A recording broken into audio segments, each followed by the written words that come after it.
Visakha రాజధానితోనే Uttarandhra సర్వతోముఖాభివృద్ధికి సాధ్యపడుతుందని YCP Visakha MP అభ్యర్థి బొత్స ఝాన్సీ అన్నారు.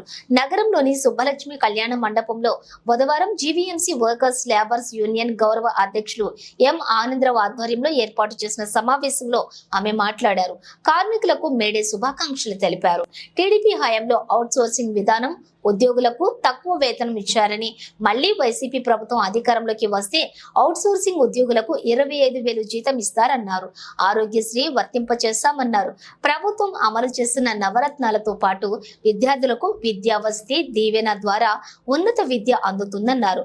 ఉత్తరాంధ్ర వెనుకబాటు నుంచి అధిగమించి అభివృద్ధి కోసం వైసీపీని మళ్లీ గెలిపించాలని కోరారు.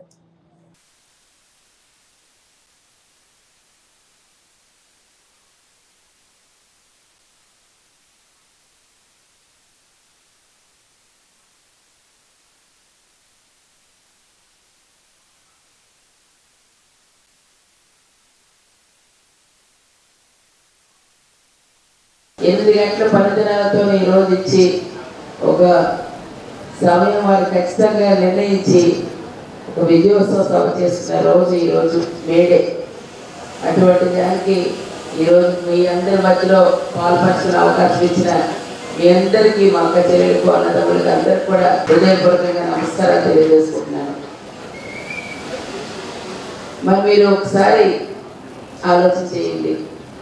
ఏదైతే ఈరోజు అవుట్ సోర్సింగ్ అక్క చెల్లెములు, అన్నదమ్ములు ఈవేళ పనిచేస్తున్నారో, కష్టపడుతున్నారో వారందరికీ కూడా ఖచ్చితంగా రేపు ప్రభుత్వం వచ్చిన తర్వాత 25,000 రూపాయల కింద వారు ప్రయత్నం చేసి దాన్ని కూడా ఇవ్వడానికి వీళ్ళు సిద్ధంగా ముఖ్యమంత్రి గారు జగన్మోహన్ రెడ్డి గారు తీసుకున్న విషయాన్ని కూడా ఈ సందర్భంగా తెలియజేస్తున్నాను.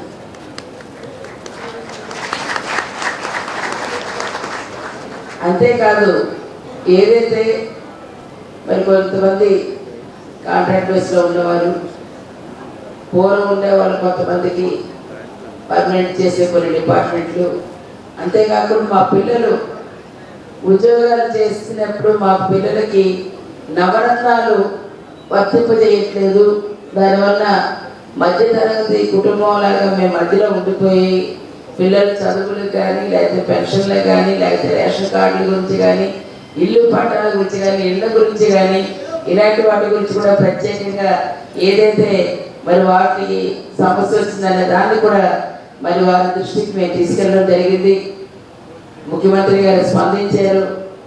ఖచ్చితంగా ఏవైతే ఎవరి పిల్లలు ఇవాళ చదువు ఆగడానికి లేదు, ప్రభుత్వమే ఈరోజు వారికి తప్పనిసరిగా అన్ని విధాలుగా అవకాశం కల్పించడానికి, అంతేకాకుండా ఆరోగ్యశ్రీ లాంటి దాన్ని కూడా ప్రతి ఒక్కరికి వర్తింపజేసి ఇవాళ హెల్త్ కార్డులు ఇచ్చి దాని ద్వారా చేయడం కానీ, ఇవన్నీ కూడా నవరత్నాలు ఏ కార్యక్రమాలు ఉన్నాయో అవన్నీ కూడా వర్తింపజేయడానికి జగన్మోహన్ రెడ్డి గారు అది కూడా ఇప్పుడు మేనిఫెస్టోలో పెట్టి ప్రతి ఒక్కరికి కూడా ఈరోజు అమ్మ నాకు ఇది దాటింది కాబట్టి నా పరిధికి నాకు ఇవ్వలేదు అనే మాట కాకుండా, ఉంది కాబట్టి నా తల్లికి పెన్షన్ రావట్లేదు, ఉంది కాబట్టి నా తమ్ముడికి రావట్లేదు, ఇలాగని ఆ మాట ఇప్పుడు అక్కర్లేదు, మీరు భయపడడం అక్కర్లేదు.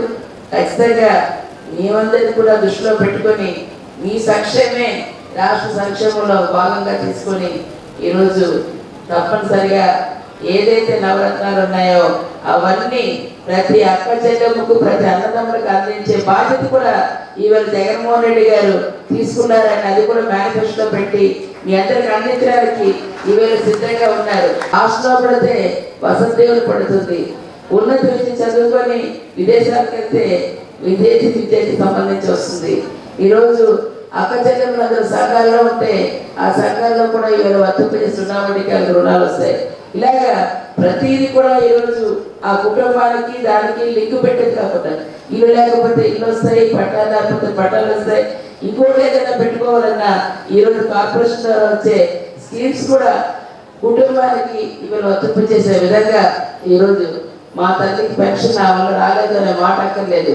ఈరోజు తప్పనిసరిగా ఆ పెన్షన్ కూడా వచ్చే కార్యక్రమాన్ని ఇలా నవరత్నాలు ఏమున్నాయో ఆ కార్యక్రమాలు అన్నీ కూడా ఈరోజు ఇచ్చే ఒక భరోసా ఈరోజు మరి ఈ ప్రభుత్వం వస్తుంది, జగనన్న ప్రభుత్వం అందరి సంక్షేమమే ధ్యేయంగా తీసుకొని వెళ్తుందని చెప్పని ఒకసారి మీ ముందు తెలియజేస్తున్నాను.